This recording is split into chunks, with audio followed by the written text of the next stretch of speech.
नमस्कार साथियों, स्वागत है आपके केडी क्लास यूट्यूब चैनल पे। तो मैं हूं विकास सर और वेलकम करता हूं आज के इस नए वीडियो में। तो मेरे प्यारे बच्चों, आज हम आप लोग के साथ लाए हैं भूगोल का महासंग्राम। और मेरे प्यारे बच्चों, आज इस वीडियो में वही क्वेश्चन लाए हैं जो प्रीवियस ईयर एग्जाम में पूछा गया है और पूछने की संभावना है, और वैसे क्वेश्चन को भी लाए हैं जो बार बार रिपीटेड क्वेश्चन है, यानी बार बार उसको रिपीट कर रहा है बिहार बोर्ड। तो आप जो है इस वीडियो को देखिए, और मैं ये आपको पूरा विश्वास 100% कर रहा हूं कि ये रिपीटेड क्वेश्चन जो है हर बार एग्जाम में पूछे जा रहे हैं। तो आप इसको नोट कीजिए अपने नोटबुक में और इसको याद करने का, कंफर्म याद करने का प्रयास कीजिए। तो चलिए हम लोग बढ़ते हैं प्रश्न संख्या 1 की तरफ। और यह पार्ट वीडियो 1 है, तो पार्ट 1 और पार्ट 2 करके आएगा, तो आप उसको देखना ना भूलिएगा। और बाकी इकोनॉमिक्स का अगर वीडियो देखना है तो डिस्क्रिप्शन में लिंक है, उस पर क्लिक कीजिए और इकोनॉमिक्स का पूरा वीडियो देखिए। चलिए फुल एक्सप्लेनेशन के साथ हम आपके साथ चलेंगे, बस वीडियो के अंत तक आपको बने रहना है। सौर ऊर्जा निम्नलिखित में कौन सा संसाधन है? सौर ऊर्जा मेरे प्यारे बच्चों, सौर ऊर्जा क्या है? सूर्य की ऊर्जा, सौर ऊर्जा। तो सौर ऊर्जा कैसी संसाधन है? क्या मानवकृत है? मानव निर्माण किया है? तो ऐसा ऊर्जा जो मानव निर्माण करता है, तो मानव तो सौर ऊर्जा कैसे निर्माण कर सकता है? फिर इसमें निर्जीव पदार्थ होंगे, निर्जीव पदार्थ। निर्जीव पदार्थ क्या हो सकते हैं? जिसमें जीवन नहीं है, जैसे चूना पत्थर हो गया, ये सब क्या हो जाएगा? अजैव संसाधन हो जाएगा। ठीक है, तो इसका सही ऑप्शन क्या हो जाएगा? पुनः पूर्ति युक्त संसाधन। और देख लीजिए इसको 14 में एनुअल एग्जाम में पेपर 2 में पूछा है, और 17 में कंपार्टमेंटल के एग्जाम में पूछा है, 19 में पूछा है, 19C में पूछा है। प्रश्न संख्या नेक्स्ट की तरफ चल रहे हैं हम लोग। तो मेरे प्यारे बच्चों, कोयला किस प्रकार का संसाधन है? कोयला किस प्रकार का संसाधन है? क्या अनवीकरणीय संसाधन है? क्या नवीकरणीय संसाधन है? क्या जैव, क्या अजैव? तो मेरे प्यारे बच्चों, कोयला क्या है? नवीकरणीय संसाधन है। क्या मेरे प्यारे बच्चों? नवीकरणीय संसाधन। और कोयला के बाद नवीकरणीय संसाधन किसे कहते हैं? वैसे संसाधन जो खत्म होने के कगार पर हैं, चाहे खत्म हो जाएंगे फ्यूचर में, भविष्य में खत्म हो जाएंगे। तो कोयला के अलावा पेट्रोलियम जो है, पेट्रोलियम क्या हो जाएगा मेरे प्यारे बच्चों? पेट्रोलियम अनवीकरणीय संसाधन हो जाएगा।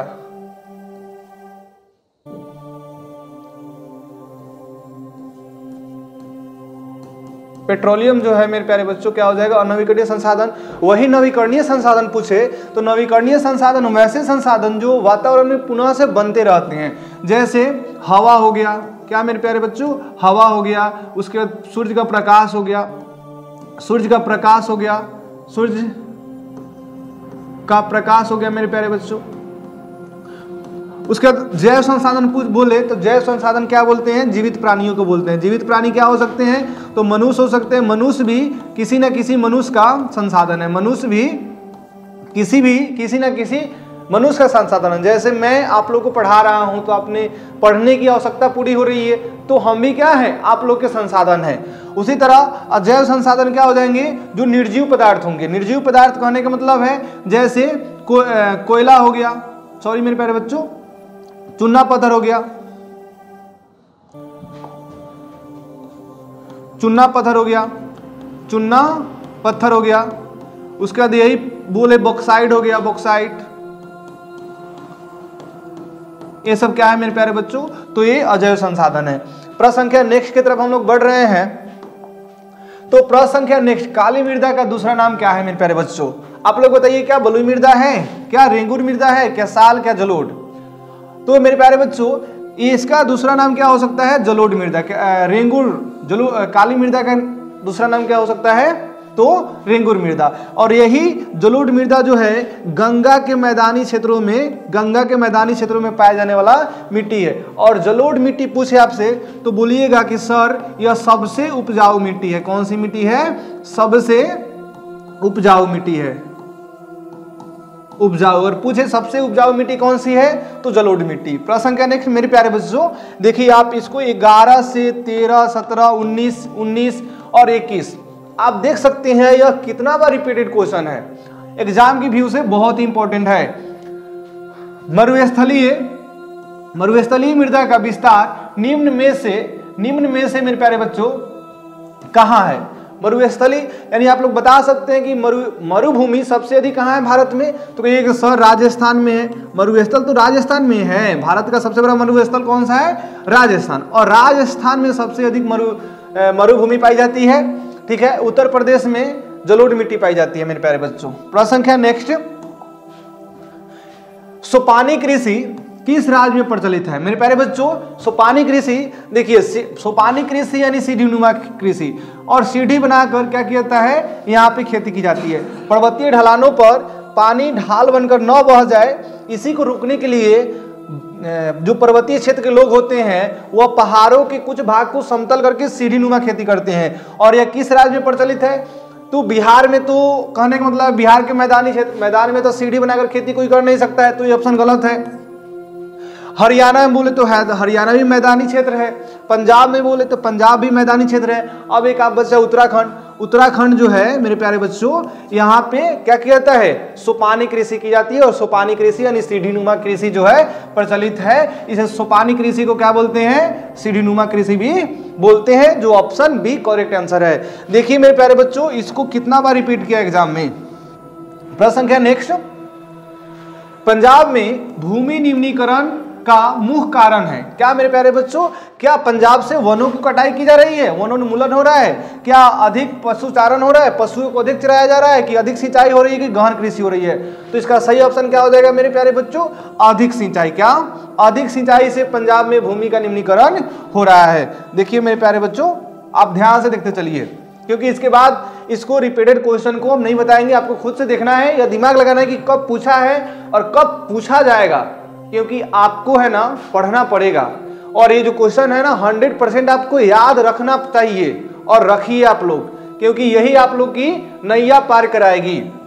मेढक के प्रजनन को नष्ट करने वाला रसायन कौन सा है, तो यह कौन सा है मेरे प्यारे बच्चों, क्या बेंजीन है, क्या यूरिया है, क्या एंड्रीन है, क्या फास्फोरस है। तो आपका सही ऑप्शन क्या हो जाएगा, सी, एंड्रीन जो है मेढक की प्रजनन को नष्ट करता है। प्रश्न संख्या नेक्स्ट मेरे प्यारे बच्चों, देश के बांधों को भारत का मंदिर कहा था। किसने कहा था मेरे प्यारे बच्चों, किसने कहा था, देश के बांधों को भारत का मंदिर किसने कहा था। तो महात्मा गांधी कहे थे, कि स्वामी विवेकानंद कहे थे, कि डॉक्टर राजेंद्र प्रसाद, की पंडित नेहरू। तो पंडित नेहरू जी ने इसको कहे थे। क्यों कहे थे, क्योंकि देश की जो बांध थी, जो डैम थी, और डैमों के द्वारा ही बहुत सारे उद्देश्यों की पूर्ति की जाती थी। और उसी उद्देश्य की पूर्ति के लिए भारत की नदियों पर बहुत सारे डैम बनाए गए, और डैम यानी बांध बनाए गए, और वही बांध को क्या कहा, भारत का मंदिर कहा। प्रश्न संख्या नेक्स्ट मेरे प्यारे बच्चों, बृहद क्षेत्रों में जल की उपस्थिति के कारण ही पृथ्वी को कहते हैं। यानी बृहद क्षेत्रों में बहुत सारे भाग में और बहुत बड़े भाग में जल की अधिक उपस्थिति। तो आप लोगों को पता है कि पृथ्वी पर कितने परसेंट पानी है, 71% जो है जल है। और 71% को अगर 100% माने, क्या मेरे प्यारे बच्चों 100% माने, तो 100% का 97%, कितना 97% कहाँ है, महासागरों में है। तो जल की अधिकता के कारण ही पृथ्वी क्या कहते हैं, नीला ग्रह कहते हैं, जो ऑप्शन भी करेक्ट आंसर है। उजला ग्रह तो होगा नहीं, उजला ग्रह तो मेरे प्यारे बच्चों होगा नहीं, हरा ग्रह तो होगा नहीं, और लाल ग्रह तो आप जानते हैं किसको कहते हैं, मंगल ग्रह को। ठीक है, मंगल ग्रह को क्या कहते हैं मेरे प्यारे बच्चों, लाल ग्रह। तो इससे संबंधित नहीं है, ऑप्शन बी आपका करेक्ट आंसर है। प्रश्न संख्या नेक्स्ट मेरे प्यारे बच्चों, बिहार में अति जल दोहन से किस तत्व का संकेंद्रण बढ़ा है, किस तत्वों का संकेंद्रण बढ़ा है। तो मेरे प्यारे बच्चों आर्सेनिक जो तत्व है, और आर्सेनिक तत्वों की संकेंद्रण बढ़ा है, ऑप्शन बी करेक्ट आंसर हो जाएगा मेरे प्यारे बच्चों। प्रश्न संख्या नेक्स्ट, प्राणियों के शरीर में कितना प्रतिशत जल की मात्रा निहित है। क्या मेरे प्यारे बच्चों, प्राणियों के शरीर में, जो प्राणी होते हैं सभी प्राणी, चाहे वह मनुष्य ही क्यों ना, चाहे वह गाय घोड़ा बकरी ये क्यों ना हो, सभी के शरीर में पानी की प्रतिशत मात्रा जो है 65% है। क्या है मेरे प्यारे बच्चों, 65%। और जैसे ही हम लोग के अंदर भी बहुत सारा पानी है, अगर जैसे ही हमारे शरीर में पानी की कमी होती है, डॉक्टर साहब कल ही आकर हमें पानी की बोतल चढ़ाने लगते हैं। तो हमारे शरीर में पानी की कितनी प्रतिशत मात्रा होती है, 65%। मेरे ही शरीर में नहीं, पूरे जीव जंतुओं के शरीर में पाए जाते हैं। और यही मेरे प्यारे बच्चों प्रश्न पूछे कि पौधों के शरीर में कितना प्रतिशत जल की मात्रा निहित होती है, तो पौधों के शरीर में मेरे प्यारे बच्चों 90 से 95% जो है जल की मात्रा निहित होती है मेरे प्यारे बच्चों। प्रश्न संख्या नेक्स्ट, बिहार में कितने प्रतिशत भौगोलिक क्षेत्र में वन का फैलाव है। यानी कहने का मतलब है मेरे प्यारे बच्चों, बिहार के कितना प्रतिशत क्षेत्र पे जमीन पे वन का फैलाव है। तो मेरे प्यारे बच्चों आपका ऑप्शन होगा ए 7.1%, और इसका ऑप्शन ए सही है। और कहने का मतलब है ज्योग्राफिकल जो कंडीशन है वो क्या कहता है कि किसी भी देश या क्षेत्र के कम से कम 33% भूभाग पर, कितना 33% भूभाग पर अगर वन का विस्तार है तो वहां पे जलवायु समान रहेगी ना, जलवायु में परिवर्तन नहीं होगा, गर्मी का मौसम में गर्मी नहीं होगा, ठंडा के मौसम में ठंडा नहीं होगा। प्रश्न क्या नेक्स्ट मेरे प्यारे बच्चों, भारत के किस राज्य में वन का फैलाव है, वन का अधिक विस्तार है, किस राज्य में? तो मेरे प्यारे बताइए क्या होगा इसका आंसर, क्या केरल होगा, क्या कर्नाटक होगा, क्या मध्य प्रदेश होगा, क्या उत्तर प्रदेश होगा? तो इसका सही ऑप्शन क्या हो जाएगा मेरे प्यारे बच्चों, सी मध्य प्रदेश। क्या मध्य प्रदेश में सबसे अधिक वन का विस्तार है। प्रश्न संख्या नेक्स्ट मेरे प्यारे बच्चों कर है कि भारत का राष्ट्रीय पक्षी क्या है। तो आप लोग सब कुछ जानते हैं, क्या हंस है, क्या कबूतर है, क्या गौरैया है। आपका ये होमवर्क है और होमवर्क में आप कमेंट कीजिए कि इसका सही ऑप्शन क्या है। इसको भी एग्जाम में पूछा जा चुका है 17 में, 19 में और 19 में। नेक्स्ट मेरे प्यारे बच्चों, टेक्सोल का उपयोग होता है। टेक्सोल का उपयोग किसमें होता है? क्या मलेरिया के दवा निर्माण में होता है, क्या एड्स में, क्या टीबी में, क्या कैंसर में? तो इसका सही ऑप्शन हो जाएगा मेरे प्यारे बच्चों, कैंसर में टेक्सोल का प्रयोग होता है। और टेक्सोल किससे प्राप्त होता है?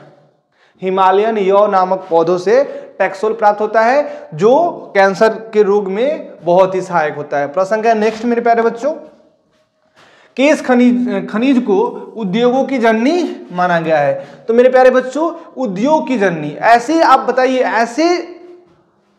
ऐसे खनिज का नाम बताइए जो उद्योगों को गति प्रदान किया। यानी उद्योग का हर एक पार्ट पुर्जा चाहे वह इंजन से लेकर विशालकाय मशीन ही क्यों ना हो, पूरे इंजन से लेकर जो भी फैक्ट्री बनता है, तो उसमें सबसे अधिक कौन सी धातु जो है, कौन सा खनिज जो है उपयोग होता है? तो आपका ऑप्शन क्या होगा? लोहा। हाँ मेरे प्यारे बच्चों, लोहा जो है उद्योगों की जननी है और लोहा से ही उद्योगों में क्रांति आई, औद्योगिक क्रांति हुई।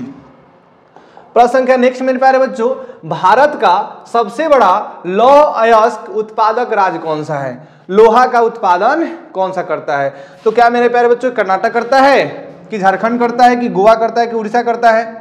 मेरे प्यारे बच्चों झारखंड में जो है सबसे अधिक लोहा का उत्पादन होता है। प्रश्न संख्या नेक्स्ट, एल्युमिनियम बनाने के लिए किस खनिज की आवश्यकता पड़ती है? मेरे प्यारे बच्चों एल्युमिनियम बनाने के लिए किस खनिज की आवश्यकता पड़ती है? क्या मैग्नीज की, क्या बॉक्साइट की, क्या टिन की, क्या लोहा की? तो मेरे प्यारे बच्चों इसका सही ऑप्शन हो जाएगा बॉक्साइट। बॉक्साइट क्या है? एक अयस्क है और अयस्क से क्या किया जाता है? एल्युमिनियम बनाया जाता है। और एल्युमिनियम का उपयोग आप लोग जानते हैं बर्तन बनाने में, हवाई जहाज बनाने में, वायुयान बनाने में, बहुत सारे उपकरण में पूछता है और एग्जाम में भी कभी कभी पूछ देता है। सीमेंट उद्योग का सबसे प्रमुख कच्चा माल क्या है? सीमेंट उद्योग का सबसे प्रमुख कच्चा माल क्या है? तो मेरे प्यारे बच्चों क्या लोहा है? सीमेंट में तो लोहा लगता ही नहीं है, ऑप्शन गलत है। ग्रेनाइट आप लोग जानते हैं ग्रेनाइट से क्या बनता है? ग्रेनाइट है। और बॉक्साइट से तो आप लोग जानते हैं कि एल्युमिनियम बनता है, अभी जस्ट बताए हैं। तो इसका सही ऑप्शन क्या हो जाएगा? चूना पत्थर। चूना पत्थर जो होता है उसी को पीस कर, यानी उसको बहुत ही बारीकी से पीस कर क्या बनाया जाता है? सीमेंट बनाया जाता है। नेक्स्ट मेरे प्यारे बच्चों क्वेश्चन, प्राथमिक ऊर्जा का उदाहरण नहीं है। तो प्राथमिक ऊर्जा का उदाहरण क्या नहीं है? कोयला प्राथमिक ऊर्जा है मेरे प्यारे बच्चों, प्राथमिक ऊर्जा है। पेट्रोलियम प्राथमिक ऊर्जा है और प्राकृतिक गैस भी प्राथमिक ऊर्जा है। तो आपका सही ऑप्शन क्या हो जाएगा? बी जो है यह प्राथमिक ऊर्जा का उदाहरण नहीं है। प्रश्न क्या नेक्स्ट, तो मेरे प्यारे बच्चों आज की मेहनत कल का ताज है। आज की मेहनत क्या है? कल का ताज है। ज्ञान ही सबसे बड़ा राज है। आज की मेहनत कल का ताज है। ज्ञान ही सबसे बड़ा राज है। कदम कदम पर सीख लो कुछ नया, सफलता का यही अंदाज है।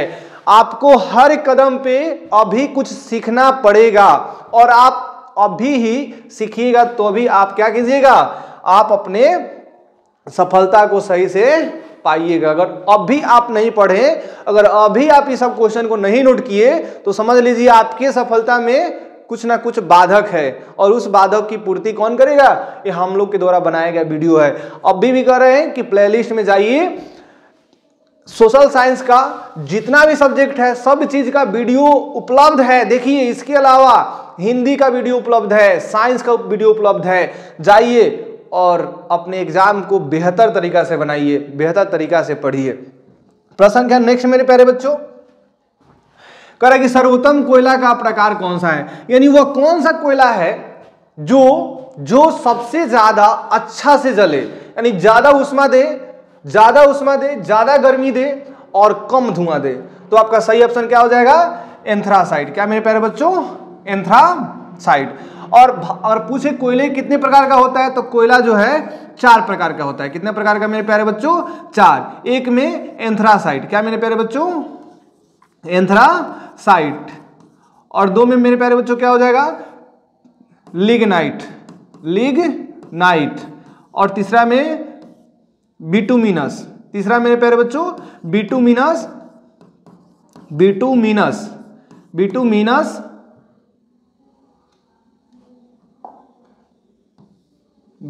मेरे प्यारे बच्चों। और चौथा में पीट कोयला मेरे प्यारे बच्चों। तो कहने का मतलब है कि सबसे इसमें अच्छा कोयला कौन सा है, तो एंथ्रासाइट है। और सबसे खराब कोयला कौन सा है, पीट कोयला। पीट कोयला यानी जलता तो कम है लेकिन धुआं बहुत ज्यादा देता है। समझ में है। प्रश्न के नेक्स्ट, भारत का पहला तेल शोधन कारखाना कहाँ स्थित है, तो मेरे प्यारे बच्चों क्या मथुरा में स्थित है, क्या बरौनी में स्थित है, क्या डिगबोई, क्या गुवाहाटी। मेरे प्यारे बच्चों आप लोग को पता है कि बिहार का एकमात्र तेल शोधन कारखाना कौन सा है, बरौनी। तो बिहार में कौन सा तेल शोधन कारखाना है, बरौनी। और आपका बिहार बोर्ड का एग्जाम है तो बिहार बोर्ड भी पूछता है। और भारत का पहला तेल शोधन कारखाना जो है डिगबोई। और डिगबोई पूछे कहाँ है, तो असम में है। क्या है मेरे प्यारे बच्चों, असम के डिगबोई में ही 1860 ईस्वी में तेल का पता लगा था। क्या मेरे प्यारे बच्चों, तेल का पता लगा था। और 1866 ईस्वी में मेरे प्यारे बच्चों यहाँ पे पहली बार तेल का कुआं खोदा गया। क्या खोदा गया, तेल का कुआं, तेल निकालने के लिए कुआं खोदा गया। और तब से भारत में तेल की खोज, मतलब तेल भी निकाला जाने लगा। तो पूछे डिगबोई कहाँ है, असम में। इसमें तेल का पता कब लगा था, 1860 में। और कुआं कब खोदा गया, 1866 में। प्रश्न के नेक्स्ट, प्राकृतिक गैस किस खनिज के साथ पाया जाता है, प्राकृतिक गैस किस खनिज के साथ पाया जाता है। तो इसका सही ऑप्शन क्या हो जाएगा मेरे प्यारे बच्चों, पेट्रोलियम के साथ। क्या पेट्रोलियम के साथ पाया जाता है, कोयला के साथ नहीं पाया जाता है, चूना पत्थर के साथ नहीं पाया जाता है। अगर ऐसा रहता तो चूना पत्थर के साथ पाया जाता तो आप लोग जानते ही हैं, झारखंड में, बिहार में चूना पत्थर बहुत ज्यादा है। गैस की कीमत इतना हाई नहीं रहता, बहुत लो रहता। प्रश्न के नेक्स्ट, भाखड़ा नंगल परियोजना किस नदी पर बना है। मेरे प्यारे बच्चों बताइए किस नदी बना है, क्या नर्मदा नदी बना है, क्या झेलम, क्या सतलज, क्या ब्यास। तो इसका सही ऑप्शन क्या हो जाएगा मेरे प्यारे बच्चों, सतलज नदी पर क्या बना है, भाखड़ा नंगल परियोजना बना है। प्रश्न क्या नेक्स्ट मेरे प्यारे बच्चों, और भाखड़ा नंगल परियोजना कहाँ है, तो यह पंजाब में है। कहाँ मेरे प्यारे बच्चों, पंजाब में यह बना है। प्रश्न क्या नेक्स्ट, यूरेनियम का प्रमुख उत्पादक स्थल कौन सा है। क्या डिगबोई है, डिगबोई तो अभी बताए हैं आपको प्यारे बच्चों कि तेल शोधन कारखाना यहाँ पे स्थापित किया गया था। झरिया नहीं हो सकता है मेरे प्यारे बच्चों, झरिया में तो कोयला निकला जाता है, झरिया में कोयला निकला जाता है। और वही घटशिला नहीं हो सकता है मेरे प्यारे बच्चों, जादूगोरा इसका सही ऑप्शन हो जाएगा, ऑप्शन डी करेक्ट आंसर है। प्रश्न क्या नेक्स्ट, एशिया का सबसे बड़ा परमाणु विद्युत गृह कौन सा है। तो मेरे प्यारे बच्चों कौन सा है, तो इसका एशिया का सबसे बड़ा परमाणु विद्युत गृह तारापुर है। ऑप्शन बी जो है वह करेक्ट आंसर हो जाएगा मेरे प्यारे बच्चों। और यही पूछे नौरौरा परमाणु विद्युत गृह कहाँ है, तो यह उत्तर प्रदेश में है। क्या मेरे प्यारे बच्चों, उत्तर प्रदेश में नौरौरा परमाणु विद्युत गृह है। प्रश्न क्या नेक्स्ट, झारखंड के झरिया क्षेत्र में क्या पाया जाता है? तो जस्ट क्वेश्चन आपको बताया है, कोयला पाया जाता है, ऑप्शन डी बिल्कुल सही है। अगर सोना कहाँ पाया जाता है? सोना सबसे अधिक कहाँ पाया जाता है? तो कर्नाटक। क्या मेरे प्यारे बच्चों? कर्नाटक। ओके, इसको भी नोट करने का प्रयास कीजिए। प्रश्न संख्या नेक्स्ट मेरे प्यारे बच्चों, सुंदरवन किस राज्य में स्थित है? तो सुंदरवन किस राज्य में स्थित है? तो ये इसका सही ऑप्शन हो जाएगा पश्चिम बंगाल में स्थित है, महाराष्ट्र में नहीं स्थित है। बिहार में तो वन है ही नहीं, एक वन है, वाल्मीकि नगर अभयारण्य है, वाल्मीकि नगर। अगर पूछ दे वाल्मीकि नगर अभयारण्य कहाँ है, तो बिहार में, गुजरात में नहीं है। तो ऑप्शन ए करेक्ट आंसर हो जाएगा। प्रश्न संख्या नेक्स्ट मेरे प्यारे बच्चों, किसने कहा था संसाधन होते नहीं बनते हैं? किसने कहा था संसाधन होते नहीं बनते हैं? हाँ मेरे प्यारे बच्चों, संसाधन हमारी आवश्यकता की पूर्ति करते हैं और हम किसी भी वस्तु को तभी उपयोग में ला सकते हैं जब वो जैसे सपोज जंगल में पेड़ है तो वो हमारे लिए संसाधन नहीं है, लेकिन उसको जब हम घर पे लाकर काट के उससे क्या बनाएंगे? बेंच, कुर्सी, ना आपके सोने के लिए बेड बनाए, ठीक है, तो ये चीज क्या हो जाएंगे? संसाधन हो जाएंगे। तो यह किसने कहा था? तो यह जिमरमैन जो थे उन्होंने कहे थे। और महात्मा गांधी क्या बोले थे कि हमारे पास पेट भरने के लिए, हमारे पास पेट भरने के लिए बहुत कुछ है। पेट भरने के लिए बहुत कुछ है, बहुत कुछ है, लेकिन बहुत कुछ है, लेकिन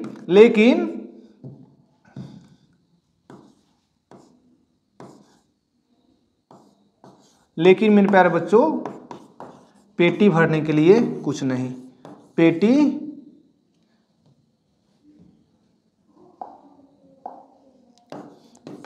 भरने के लिए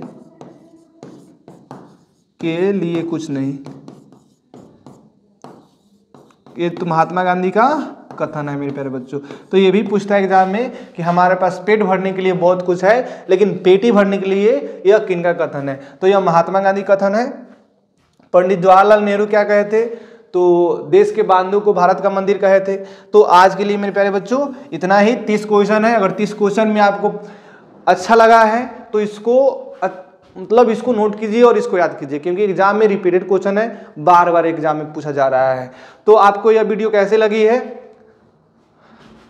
अपनी राय कमेंट में अवश्य लिखिए, और जो भी होमवर्क दिए हैं उसको कमेंट में जरूर लिखने का प्रयास कीजिए। जय हिंद, जय भारत।